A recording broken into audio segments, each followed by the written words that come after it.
Hello friends, स्वागत है आप सभी का घटना चक्र पूर्वावलोकन में। हम भारतीय राज्य व्यवस्था एवं शासन पढ़ रहे हैं। आज का चैप्टर है संविधान संशोधन। संविधान संशोधन से रिलेटेड सारे फैक्ट को पढ़ेंगे, उसके बाद क्वेश्चन को सॉल्व करेंगे। तो यदि आप हमारे चैनल पर नए हैं तो प्लीज़ चैनल को सब्सक्राइब कर लीजिएगा। आपसे रिक्वेस्ट है कि चैनल मेरा छोटा है, नया है, तो प्लीज़ चैनल को सपोर्ट करें आगे ले चलने में।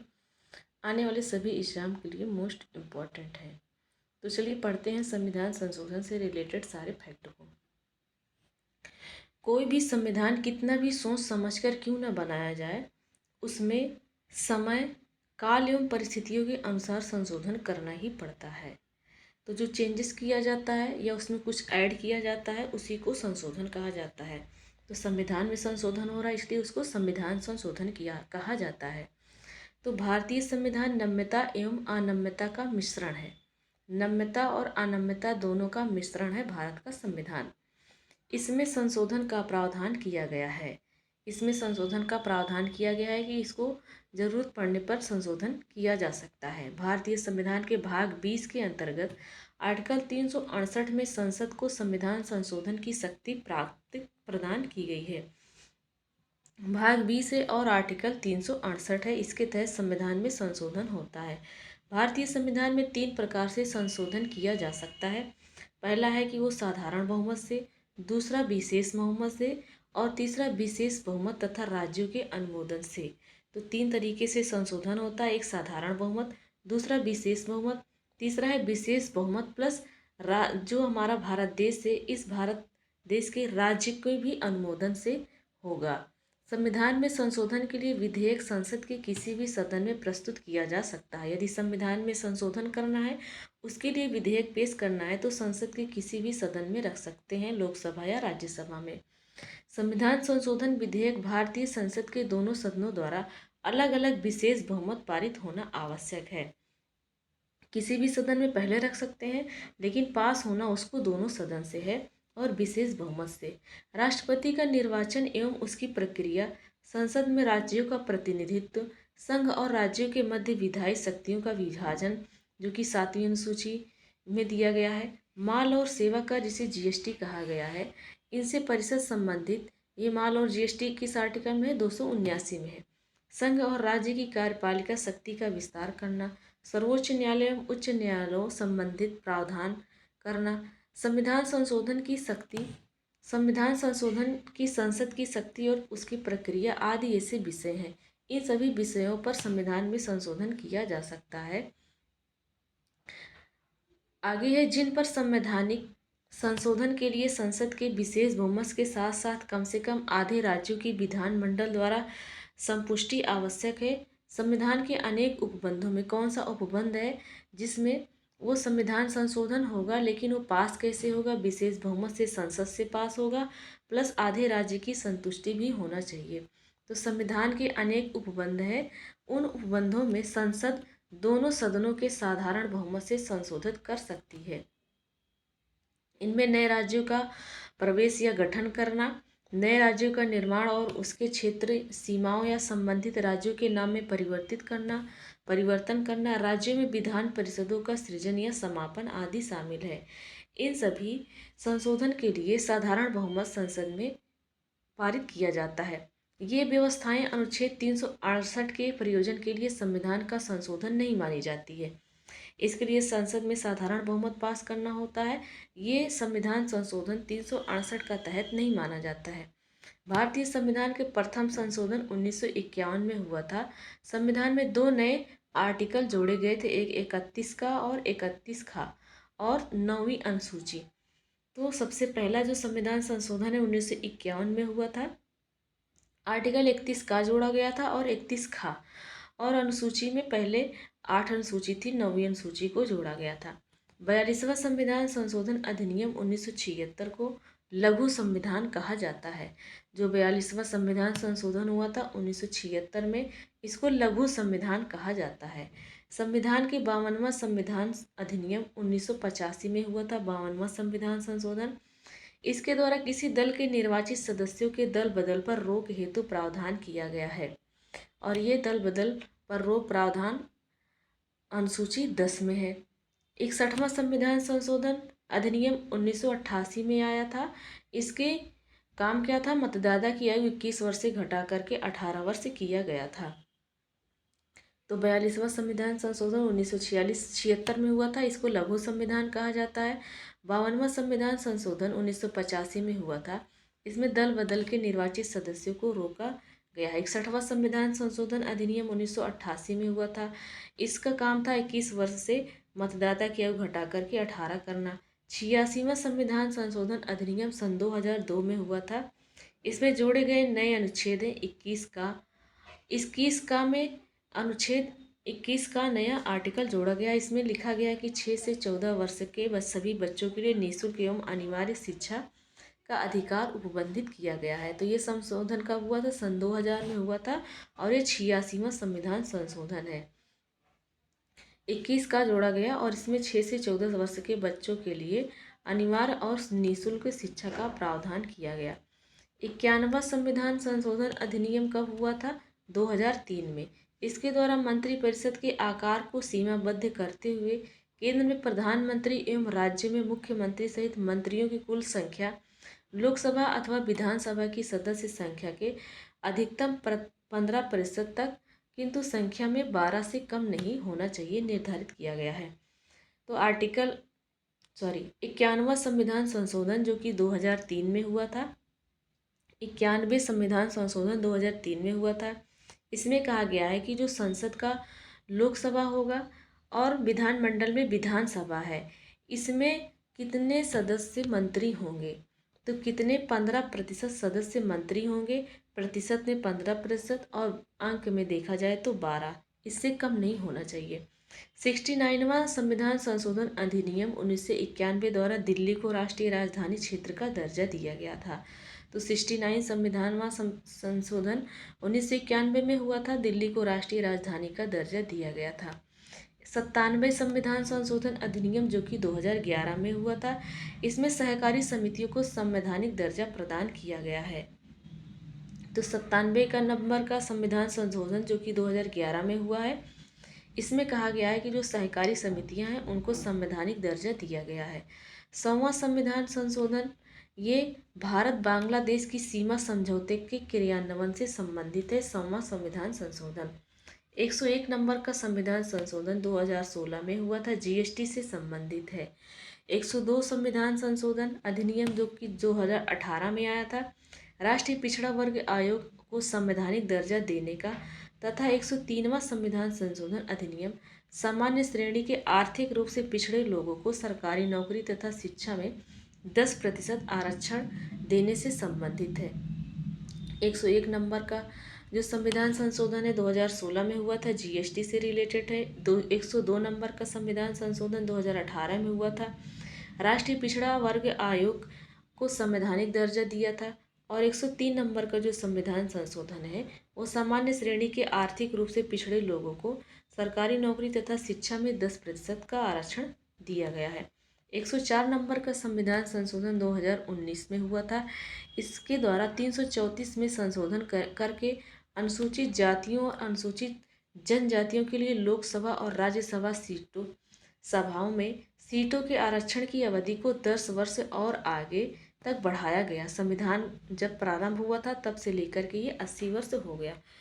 तो आर्टिकल 334 में जो कि 104 नंबर का संविधान संशोधन था, अनुसूचित जाति और अनुसूचित जनजाति के लिए जो लोकसभा और विधानसभा में इनका आरक्षण है सीटों का, उसको 10 वर्ष और आगे बढ़ा दिया गया। तो 80 वर्ष हो गया संविधान के प्रारंभ से।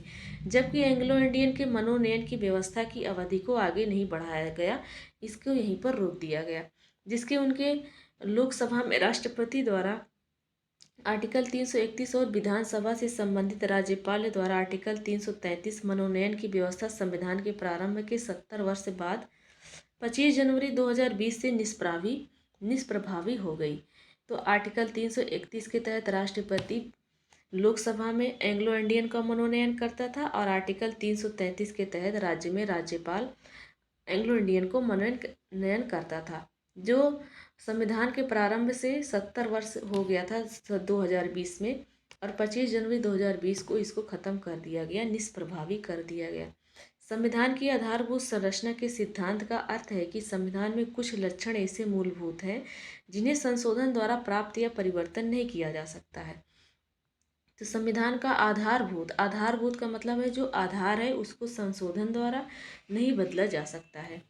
आधारभूत संरचना के सिद्धांत का प्रतिपादन सर्वोच्च न्यायालय द्वारा केशवानंद भारती, जो कि 1973 में हुआ था, इनके बाद में कहा गया है कि संविधान में संशोधन कर सकते हैं, लेकिन जो उसकी आधारभूत संरचना है उसमें संशोधन या बिगाड़ नहीं कर सकते हैं। यदि कोई संशोधन करते हैं, कुछ संविधान में ऐड करते हैं, तो ऐसी बातें रहें जो कि उसका स्ट्रक्चर को उल्लंघन ना करे। तो केशवानंद भारतीवाद 1973 में कहा गया था। तो यहाँ पर क्वेश्चन थ्योरी सेक्शन कंप्लीट होता है। चलिए क्वेश्चन को सॉल्व करते हैं जो क्वेश्चन पूछा गया है। कथन ए है, अनुच्छेद 368 के अंतर्गत संसद संविधान के किसी भी भाग में संशोधन कर सकती है। सही बात है। संसद भारत की जनता द्वारा निर्वाचित उच्चतम विधायी संस्था है क्या? तो ये भी सही बात है। संसद क्या भारत की जनता द्वारा निर्वाचित उच्चतम विधायी शक्ति है, संस्था है। तो दोनों बातें सही है और एक दूसरे की व्याख्या भी करते हैं। अगला क्वेश्चन है, निम्न विधेयकों में से किस एक का भारतीय संसद के दोनों सदनों द्वारा अलग अलग विशेष बहुमत से पारित होना है? तो संविधान संशोधन विधेयक है, किसी भी सदन में रख सकते हैं, लेकिन दोनों सदन में विशेष बहुमत से पारित होना पड़ेगा।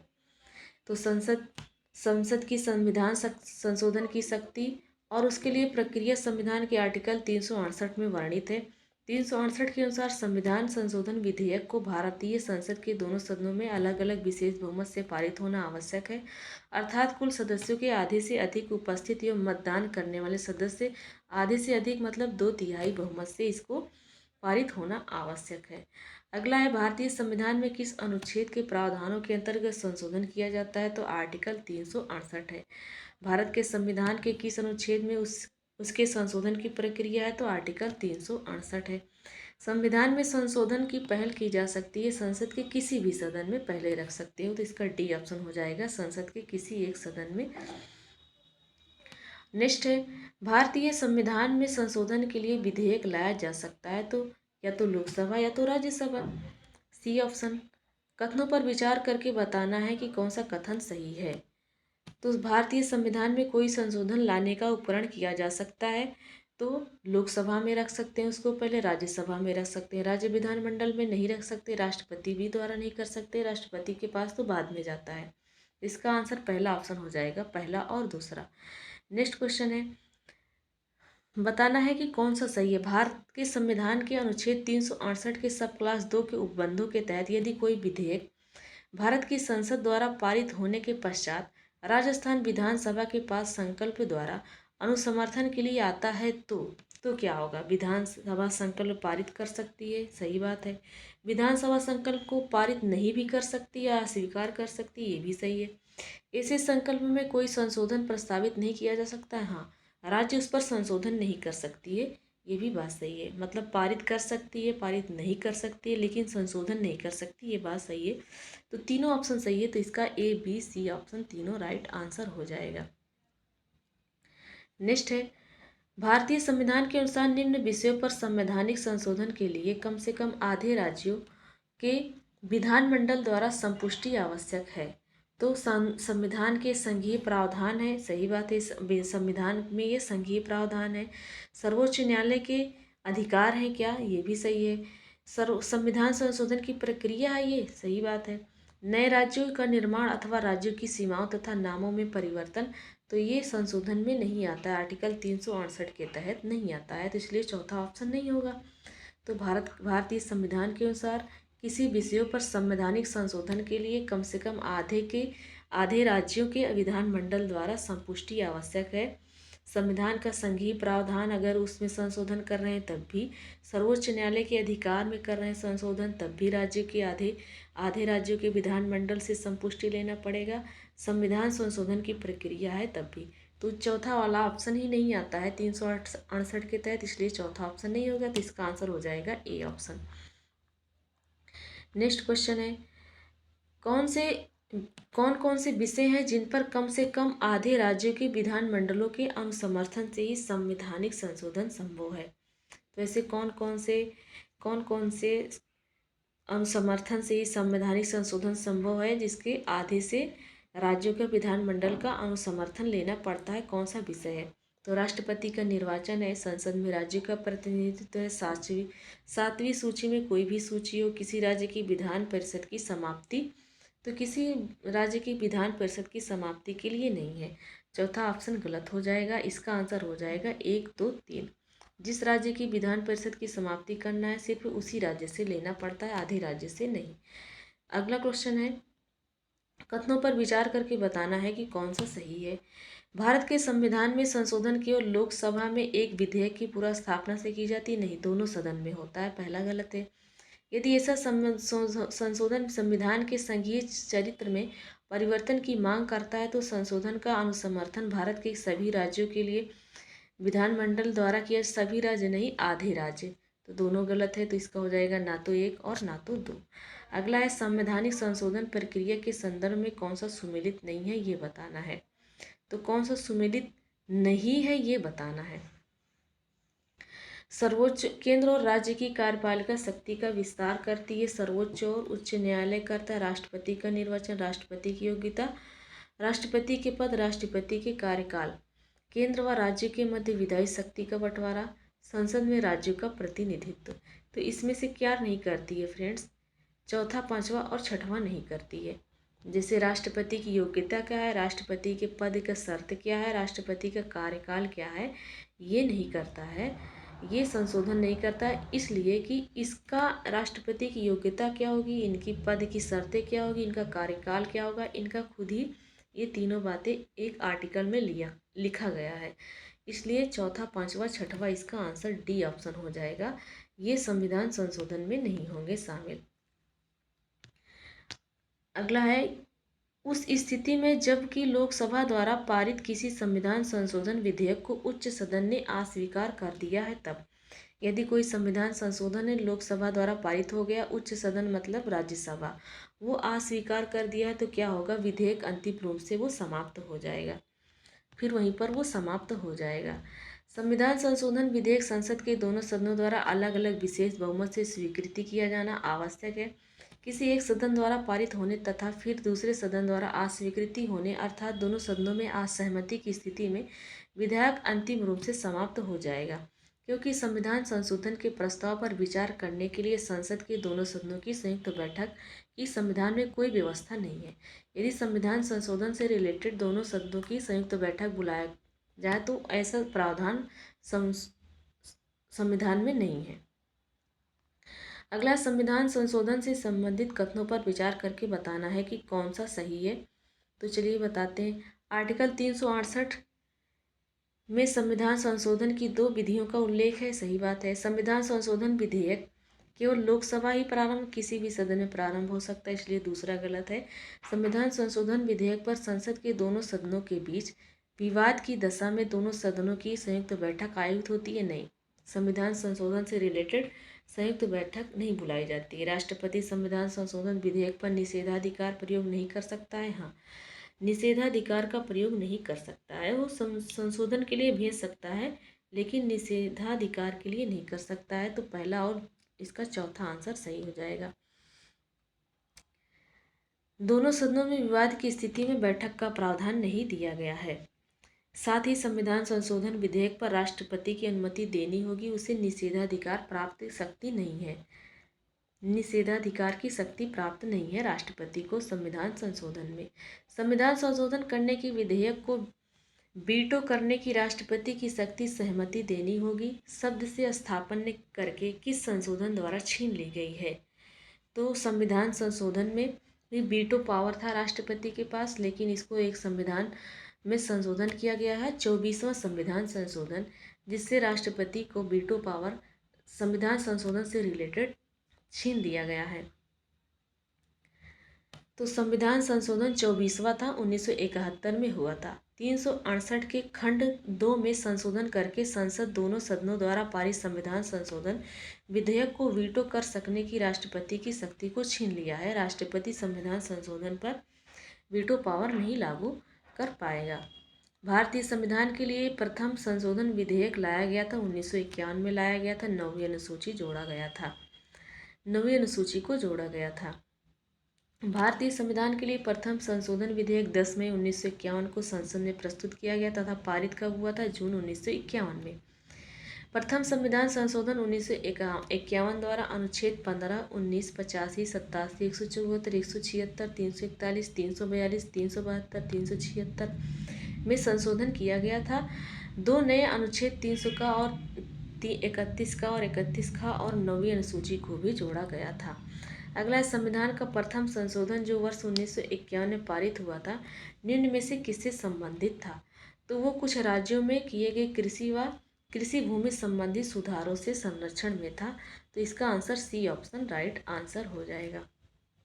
नेक्स्ट है, भारतीय संविधान में 9वीं अनुसूची परिवर्तित हुई थी प्रथम संविधान संशोधन द्वारा। अगला है, भारत के उच्चतम न्यायालय के न्यायाधीश की आयु ऐसे प्राधिकारी द्वारा और ऐसी रीति से अवधारित की जाएगी जिसका संसद विधि द्वारा उपबंध करे अंतः स्थापित किया गया है। तो 15वां संविधान संशोधन था। 15वां संविधान संशोधन 1963 में हुआ था। इसके तहत आर्टिकल 124 का 2A के तहत प्रावधान किया गया कि भारत का जो उच्चतम न्यायालय के न्यायाधीश होगा उसकी आयु ऐसे प्राधिकारी द्वारा और ऐसी रीति से अवधारित की जाएगी जिसका संसद विधि द्वारा उपबंध करे। तो संसद इसका विधि बनाएगा और उच्चतम न्यायालय के न्यायाधीश की आयु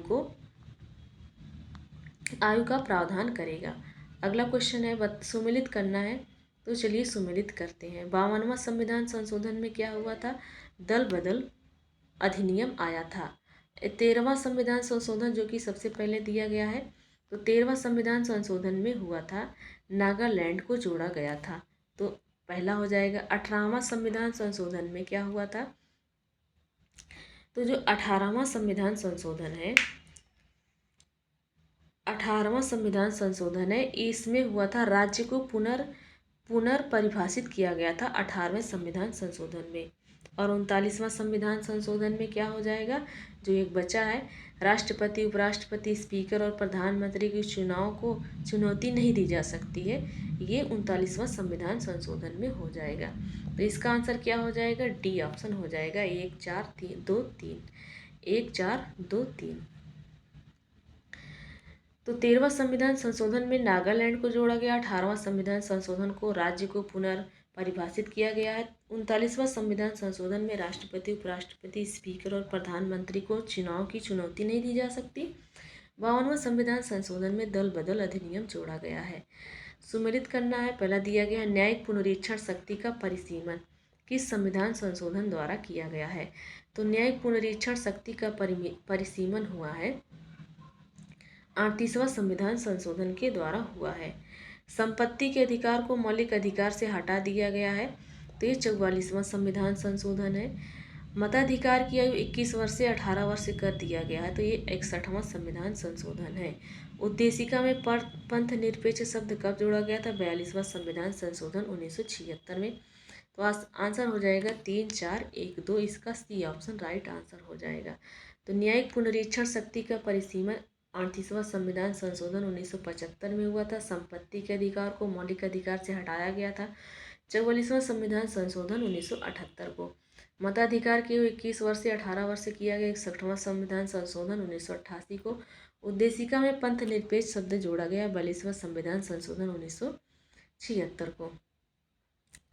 नेक्स्ट दिया गया, सुमेलित करना है। कौन सा इसका आंसर सही हो जाएगा? तो चलिए सुमेलित करते हैं।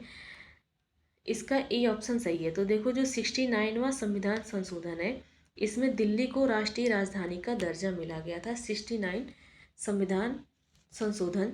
और 75वां संविधान संशोधन में राज्य स्तरीय किराया अधिकरणों की स्थापना की गई। 80 नंबर का संविधान संशोधन, इसमें 10वें वित्त आयोग की सिफारिश की स्वीकारना हुआ।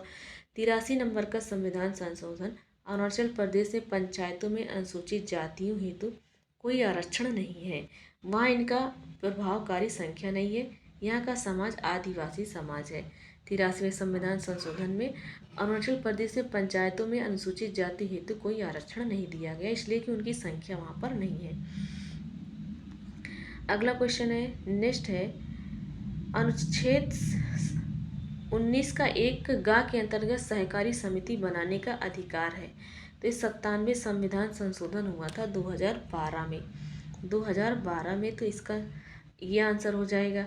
रिक्तियों के बैकलॉग को भरने में अनुसूचित जनजाति के आरक्षण का संरक्षण किसमें? 81 नंबर का संविधान संशोधन सन 2000 में।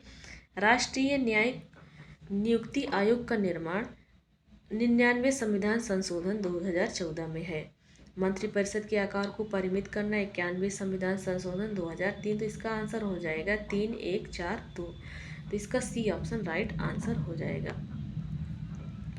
सी ऑप्शन राइट आंसर हो जाएगा। किस संविधान अधिनियम को लघु संविधान कहा गया है? तो 42वां संविधान संशोधन, जो कि 1976 में हुआ था। कौन सा एक संवैधानिक संशोधन मौलिक कर्तव्यों से संबंधित है? तो 42वां संविधान संशोधन में जो हुआ था वो मौलिक कर्तव्य से रिलेटेड है। भारतीय संविधान में मौलिक कर्तव्यों का समावेश 42वां संविधान संशोधन 1976 में सरदार स्वर्ण सिंह की समिति की सिफारिश पर हुआ था। भाग 4 का के अंतर्गत आर्टिकल 51 का के अंतर्गत इसको रखा गया है। मौलिक कर्तव्यों की संख्या आरंभ में 10 थी, लेकिन 86वां संविधान संशोधन जो कि 2010 में हुआ था उसमें संख्या 11 हो गई। 11 हो गई। और इसको कहाँ से लिया गया है? रूस से लिया गया है। कथनों पर विचार करके बताना है कौन सा सही है। भारत के संविधान में 44वां संशोधन द्वारा लाए गए एक अनुच्छेद के प्रधानमंत्री के निर्वाचन को न्यायिक पुनरावलोकन के परे कर दिया। 99 संशोधन को भारत के उच्चतम न्यायालय के अभिखंडित कर दिया, क्योंकि यह न्यायपालिका का स्वतंत्रता का अतिक्रमण करता है। तो इसका सिर्फ 2 वाला ऑप्शन जो कि वो सही हो जाएगा। और जो 44वां संविधान संशोधन था उसको हम लोगों ने ऊपर ही उसके पहले ही क्वेश्चन को पढ़ा था। तो जो 99 संविधान संशोधन अधिनियम 2014 में आया था, इसके द्वारा उच्चतम न्यायालय एवं उच्च न्यायालयों में न्यायाधीशों की नियुक्ति तथा उच्च न्यायालय के न्यायाधीशों के स्थानांतरण के लिए राष्ट्रीय न्यायिक नियुक्ति आयोग का गठन का प्रावधान किया गया था, जिसे अक्टूबर 2015 में अपने निर्णय में उच्चतम न्यायालय ने न्यायपालिका की स्वतंत्रता का उल्लंघन मानते हुए असंवैधानिक करार दे दिया। अगला है, विधानसभा में किसी दल के निर्वाचित सदस्यों के दल बदल पर निम्नलिखित में से किसने प्रतिबंधित लगाया है? तो 52वां संविधान संशोधन लगाया है। 52वां संविधान संशोधन 1985 में अनुसूची 10 को जोड़ा गया था। 91 संविधान संशोधन अधिनियम 2003 द्वारा अपेक्षित संशोधन भी किए गए हैं। संविधान संशोधन में से किस एक के द्वारा पहली बार संविधान में दल बदल विरोधी प्रावधान किया गया? तो 52वां संविधान संशोधन था। संविधान का 52वां संविधान संशोधन दल बदल से रिलेटेड था। अगला है, भारत में राजनीतिक दलों से दल बदल की बुराई को किस संशोधन के अंतर्गत किया गया है? तो 52वां संविधान संशोधन है। भारतीय संविधान के प्राधिकृत हिंदी पाठ को निम्नलिखित संविधान संशोधनों में से किसके द्वारा प्रकाशित करने के लिए अधिकृत किया गया है? तो भारतीय संविधान के प्राधिकृत हिंदी पाठ को किस संविधान संशोधन में से किसके द्वारा प्रकाशित किया गया? तो 98 नंबर का संविधान संशोधन था, 1987 में किया गया है। इस अधिनियम के द्वारा संविधान के भाग 22 के शीर्षक से संक्षिप्त नाम प्रारंभ के बाद हिंदी में प्राधिकृत पाठ को जोड़ा गया तथा अनुच्छेद 394 का को अंतः स्थापित कर राष्ट्रपति संविधान के मूल पाठ का अब तक किए गए संशोधन सहित हिंदी में अनुवाद प्रकाशित कराने का प्राधिकार दिया गया है। कौन सा एक मतदाता आयु घटाने से संबंधित था? 61वां संविधान संशोधन 1988 में हुआ था। 28 मार्च 1989 से ये लागू हो गया। किस संविधान संशोधन अधिनियम के अंतर्गत मतदाताओं की उम्र 21 से घटाकर 18 की गई थी? तो 61वां संविधान संशोधन है। निम्न संविधान संशोधन में से किस एक के अंतर्गत दिल्ली नेशनल कैपिटल क्षेत्र बना? तो 69 नंबर का संविधान संशोधन है, जो कि 1971 में हुआ था, 1991 में हुआ था।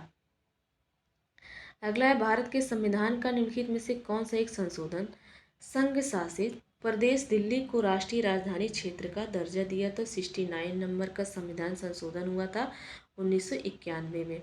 भारतीय संविधान का 69वां संविधान संशोधन था। तो ये कौन सा 69? ये 79 है। तो हाँ, 79 नंबर का जो संविधान संशोधन था ये 1999 में हुआ था। इसमें लोकसभा और राज्यसभाओं में विधानसभाओं में अनुसूचित जातियों जनजातियों के आरक्षण से रिलेटेड था 79 नंबर का संविधान संशोधन, जो कि 1999 में हुआ है। अनुसूचित जातियों अनुसूचित जनजातियों के लिए लोकसभा तथा राज्य विधानसभाओं में सीटें के आरक्षण का प्रावधान किस संविधान संशोधन में, तो 69 में है। देखिए यहाँ पर डिटेल पे दिया गया है, डिटेल में दिया गया है कि अब इसकी अवधि को 10 वर्ष 2020 में फिर बढ़ा दिया गया है, जो कि 104 नंबर का संविधान संशोधन था। अधिनियम 2019 का है, लेकिन 2020 से बढ़ा करके, जब 2020 से बढ़ाएंगे तभी ना 2030 आएगा, तो 80 साल टोटल हो गया है। नेक्स्ट क्वेश्चन है, संविधान का 93 नंबर का संविधान संशोधन किससे रिलेटेड है, तो 93 नंबर के संविधान संशोधन में कहा गया है कि 6 से 14 वर्ष के बीच के जो आयु के बच्चे हैं उनको निःशुल्क और अनिवार्य शिक्षा दी जाएगी। ये 93 नंबर का संविधान संशोधन है, 2001 में किया गया था, 2001 में किया गया था और 2002 में ये अपना रूप धारण कर लिया। अगला है 86वां संविधान संशोधन द्वारा प्रस्तावित शिक्षा का अधिकार किस वर्ष से लागू किया गया था, तो ये लागू किया गया था 2010 में। 2010 में इसको लागू कर दिया गया था। 21A नाम का आर्टिकल नया जोड़ा गया था उसमें। अगला है, देखिए ये कब पारित हुआ था, 2002 को राष्ट्रपति की अनुमति मिली थी। 12 दिसंबर 2002 को राष्ट्रपति की अनुमति मिली थी, लेकिन इसमें प्रस्तावित शिक्षा के अधिकार को वर्ष 2019 में संसद द्वारा अधिनियमित निःशुल्क और अनिवार्य शिक्षा का बच्चों का प्रावधान अधिनियम के साथ 1 अप्रैल 2010 को ये लागू किया गया था। किस संविधान संशोधन ने शिक्षा का अधिकार प्रदान करने वाला एक नया आर्टिकल 21A जोड़ा था, तो 86वां संविधान संशोधन है। अगला, अनुसूचित जाति जनजाति के संयुक्त राष्ट्रीय आयोग को किस संशोधन के अंतर्गत 2 अलग निकायों में बांटा गया, तो 89 नंबर का संविधान संशोधन है, जो कि 2003 में हुआ था। अनुसूचित जाति और जनजाति संयुक्त राष्ट्रीय आयोग को 2 अलग अलग निकायों में बांटा गया। तदनुसार भारतीय संविधान के आर्टिकल 338 और 338 का में राष्ट्रीय अनुसूचित जाति आयोग और राष्ट्रीय अनुसूचित जनजाति आयोग की स्थापना व्यवस्था की गई है। अगला है, संविधान संशोधन अधिनियम में से किस एक में यह प्रावधान है कि केंद्र और राज्य में मंत्रिपरिषद का आकार क्रमशः लोकसभा के सदस्यों की कुल संख्या एवं राज्यसभा की विधानसभा के सदस्यों की कुल संख्या 15% से ज़्यादा नहीं होना चाहिए। तो 91 नंबर का संविधान संशोधन था, जो कि 2003 में हुआ था। सदस्य मंत्री कितने होंगे, 15%, और अंकों में कितने होंगे, 12 से कम नहीं होना चाहिए। 2003 में आया था 91 नंबर का संविधान संशोधन है। संविधान के किस संशोधन के द्वारा केंद्रीय मंत्रियों की संख्या लोकसभा के कुल 15% पर सीमित की गई, तो 91 नंबर का संविधान संशोधन है, जो कि 2003 में आया था। अगला है, भारतीय संविधान के संशोधन में से कौन सा संशोधन केंद्रीय मंत्रिमंडल के आकार को सीमित करता है, तो ये 91 नंबर का संविधान संशोधन, जो कि बी ऑप्शन इसका राइट आंसर हो जाएगा। संविधान के किस संशोधन के अंतर्गत अन्य पिछड़ा वर्ग को शिक्षण संस्थाओं में प्रवेश हेतु 27% का आरक्षण दिया गया, तो ये 93 नंबर का संविधान संशोधन है, जो कि 2005 में हुआ था। 2005 में हुआ था, ये 2005 में हुआ था, 2005 में हुआ था। 93 नंबर का संविधान संशोधन है और 2005 में हुआ था। 2012 में भारत के संविधान में होने वाले 97 संशोधन का सरोकार किस विषय से था, तो 97 नंबर का संविधान संशोधन था, ये सहकारी संस्थाओं के गठन का कार्य संचालन से रिलेटेड था, जो कि 12 जनवरी 2012 को राष्ट्रपति की स्वीकृति मिलने के बाद 97 नंबर का संविधान संशोधन, जो 2011 को अधिसूचित किया गया था, लेकिन ये 2012 में लागू हुआ था। भारतीय संविधान के किस संशोधन द्वारा अनुच्छेद 19(1) और सी में सहकारी समितियां जोड़ा गया था, तो देखिए यहाँ पर दिया गया सहकारी समिति को कब जोड़ा गया था, तो 43(1) के बाद 43(b) में सहकारी समितियों का संवर्धन तथा भाग 4(1) के बाद दिया गया है। तो इसका आंसर क्या हो जाएगा, 97 संविधान संशोधन 2011, इसका सी ऑप्शन राइट आंसर हो जाएगा। भारतीय संविधान के अनुच्छेद 243 जेड के अनुसार सहकारी समितियों के निदेशकों की अधिकतम संख्या हो सकती है 21 हो सकती है। नेक्स्ट है कौन सा संविधान संशोधन अधिनियम गुड्स एंड सर्विस टैक्स का प्रावधान करता है? 101 नंबर का संविधान संशोधन 2016 है, लेकिन ये लागू कब हुआ था? 2017 में। और 101 नंबर का संविधान संशोधन है। अगला है सूची फर्स्ट को सूची सेकंड से सुमेलित करना है, तो चलिए सुमेलित कर लेते हैं। संविधान का जो 94 नंबर का संविधान संशोधन ये 2006 में हुआ था। अनुच्छेद 164 में संशोधन किया गया था। 95 नंबर का संविधान संशोधन 2009 में हुआ था। 334 आर्टिकल में संशोधन किया गया था। 96 नंबर का जो संविधान संशोधन है 2011 में हुआ था। इसको 8वीं अनुसूची में संशोधित किया गया था। 103 नंबर का संविधान संशोधन 2019 में हुआ था। आर्टिकल 15 में संशोधित किया गया था। किस वाद में सर्वोच्च न्यायालय ने पहली बार संसद की संविधान संशोधन शक्ति को सीमित किया था? तो गोलकनाथ बनाम पंजाब राज्य। तो इसमें सर्वोच्च न्यायालय ने पहली बार संसद की संविधान संशोधन शक्ति को सीमित किया, संसद की शक्ति को सीमित किया है। तो गोलकनाथ बनाम पंजाब राज्य 1967 ने। तो 24वां संविधान संशोधन अधिनियम 1971 के तहत केशवानंद भारती केस का महत्व इसलिए है कि वो उच्चतम न्यायालय ने संविधान की मूल विशेषताओं को प्रतिपादित किया था 1973 में। अगला है नेक्स्ट है भारत के सर्वोच्च न्यायालय ने संविधान के आधारभूत ढांचे के सिद्धांत को स्पष्ट किया है। तो केशवानंद भारती वाद 1973 में। भारत में नागरिकों के मौलिक अधिकारों में संशोधन कौन कर सकता है? तो संसद कर सकता है। भारतीय संविधान के आधारभूत संरचना के सिद्धांत का तात्पर्य यह है कि संविधान के कुछ लक्षण ऐसे अनिवार्य हैं उनका निराकरण नहीं किया जा सकता है। तो कुछ आधारभूत संरचना का मतलब होता है कि उसका जो रूप है उसको नहीं चेंज कर सकते हैं, लेकिन संशोधन कर सकते हैं। पहला ऑप्शन इसका राइट आंसर हो जाएगा। अगला है संविधान का कौन सा संशोधन यह प्रावधानित करता है कि कोई कानून जो राज्य के उन नीति निर्देशक सिद्धांतों को जो अनुच्छेद 39 बी और सी में वर्णित है प्रभावी बनाने हेतु पारित किया जाए, इस कारण से निरस्त नहीं किया जाएगा कि वह अनुच्छेद 14 और 19 से प्रदत्त अधिकारों को सीमित कर रहा है। तो ये कौन है फ्रेंड्स? तो ये 25वां संविधान संशोधन है। इसका ए ऑप्शन राइट आंसर हो जाएगा। A option right answer. और संविधान के 25वां संविधान संशोधन 1971 में हुआ था।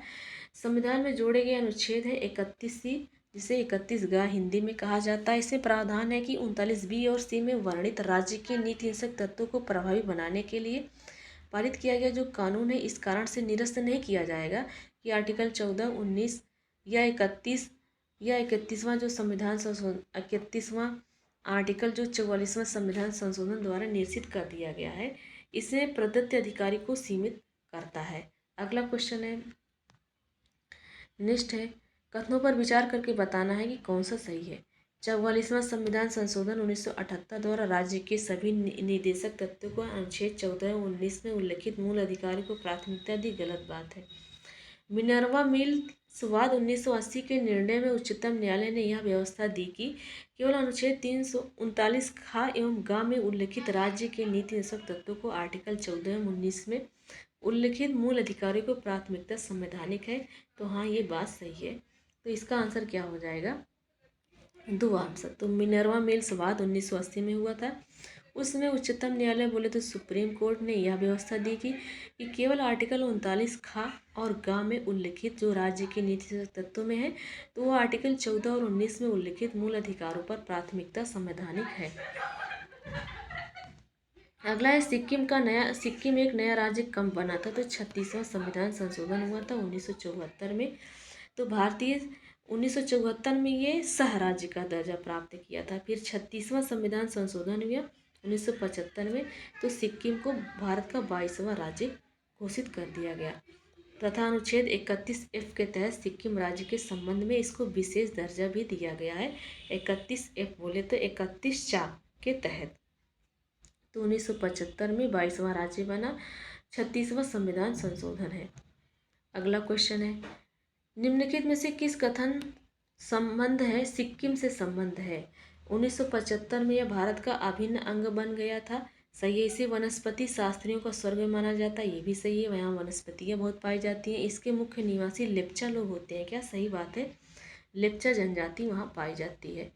तो 1975 के द्वारा सिक्किम को राज्य का दर्जा देते हुए भारत का अभिन्न अंग बना लिया गया। इसे वनस्पति शास्त्रियों का स्वर्ग माना जाता है, क्योंकि यहाँ पूर्वी हिमालय के हॉट स्पॉट क्षेत्र में आता है, जो जैव विविधता से परिपूर्ण है।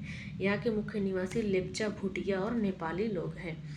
अगला है, किस एक संवैधानिक संशोधन के द्वारा मिजोरम को राज्य का दर्जा दिया गया था। तो 53वां संविधान संशोधन 1986 के द्वारा मिजोरम को भारतीय संघ में पूर्ण राज्य का दर्जा दिया गया था।